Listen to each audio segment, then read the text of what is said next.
It was 11:47 p.m., and Karen had thought she was used to sleeping alone. Tom, her husband of 18 years, often worked night shifts in the emergency surgery wing at St. Luke's Hospital. She never asked too many questions. He was a doctor. He was busy. Her job was to understand and be supportive. But that night, the old landline phone in the kitchen rang. Not her mobile. Not a familiar number.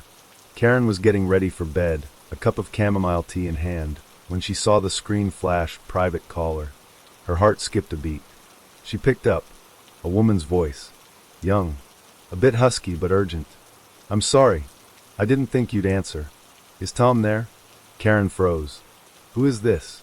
she asked, her voice gentle, but a degree colder. I thought this was Tom's number. "I'm sorry." Then a click. The line went dead. Karen sat motionless in the kitchen chair, her tea cooling in her hand.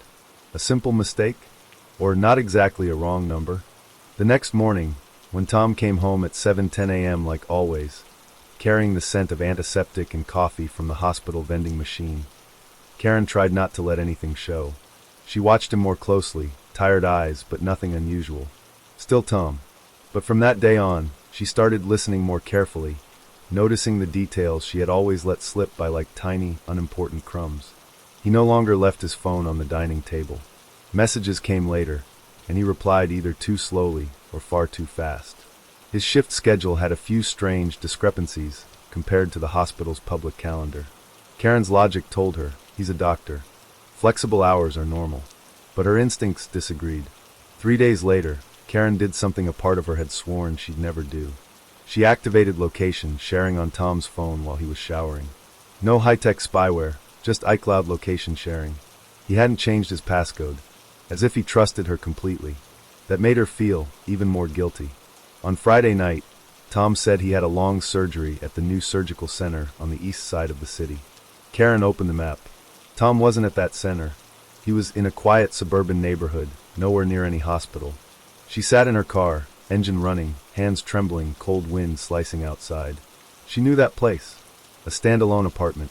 Karen didn't know who lived there. But one thing was clear, Tom had lied. You might not know what pushes a calm, trusting woman to the point of quietly parking her car across the street in the dark, following her own husband. But if you knew Karen, if you knew her mother had once quietly walked away from a marriage after being betrayed, without saying a word, if you knew Karen had grown up in a home where silence was the only way to survive, then you'd understand. Silence sometimes becomes a kind of memory returning. Karen wasn't just doubting Tom anymore. She was doubting every choice she had ever made. Karen returned to that quiet neighborhood the following night. At 11 p.m., the time Tom had said he was in emergency surgery for a complex bone fracture. This time, she didn't stay in the car. She walked, wearing a long coat, a hood pulled low, and soft-soled shoes that made no sound. She felt like an intruder, but one with a good reason. Apartment number 6. The light was still on, the living room window slightly ajar. Karen held her breath as she crept closer. She didn't expect the sight before her. Tom sat on the sofa, beside him a little girl, maybe 10 years old. The young woman, who Karen guessed was the one from the midnight call, was reading a book with the girl. Tom was laughing, eyes warm and gentle. There was no trace of seduction, secrecy, or betrayal. Only a father figure. Karen could hardly believe her eyes. Karen withdrew in silence, driving home with her mind spinning. The next day, she couldn't hold it in anymore. She called Tom into the kitchen, just after he had changed out of his scrubs. "I know you went to the apartment in the suburbs. What are you hiding?" Tom froze for a few seconds. "I should have told you sooner," he sighed. "But I didn't know how to begin." The woman's name was Cynthia, and the little girl was Emma, Cynthia's daughter with a man who had died in a car accident, a former colleague of Tom's during residency. "I'm just helping them," Tom said. "Cynthia has thyroid cancer. She has no family. Emma needs a trustworthy adult in her life." Karen felt something inside her shatter into quiet pieces. "Why didn't you tell me?" "Because I didn't want you to misunderstand. And I was afraid you'd think I was choosing another family." That afternoon, Karen stepped into the backyard and looked across the wooden fence, the same spot where she used to hear stray cats meowing on cold winter nights. She thought of the last 10 days of her mother's life, a woman who passed quietly in a nursing home. No visitors, no calls, No one truly knew what was left in her heart.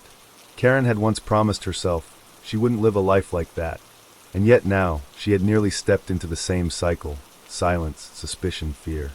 Instead of asking, she had chosen to follow. And now the truth hurt in an entirely different way. She met Cynthia the following week. Cynthia was weak, her voice soft, but her eyes were clear. "I don't want to steal your husband," Cynthia said with a faint smile. "I don't even know how long I have. I just want Emma to have someone like Tom around, even if it's only for a few months." Karen didn't respond. She simply looked at Emma, who was coloring a blue bird with crayons, and her heart softened. She hadn't been betrayed, but she hadn't been the best version of herself either. She had traded conversation for silence and trust for control.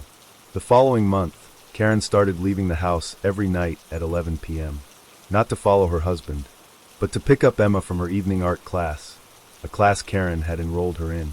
Tom still worked at St. Luke's, but not every night. Sometimes he came along. They took Cynthia to her appointments. They listened to Emma's stories about school. They learned how to live with the gaps in life, gaps that couldn't always be filled with explanations. One night, Emma asked, "Auntie Karen, why do you come get me every night?" Karen smiled. "Because I once got a wrong call." Emma blinked, confused. "A wrong call?" "Yes, but it wasn't really wrong, sweetie. It was perfectly timed." Karen gave her hand a gentle squeeze.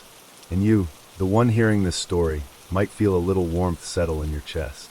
Sometimes the most misplaced things lead us to the most precise places."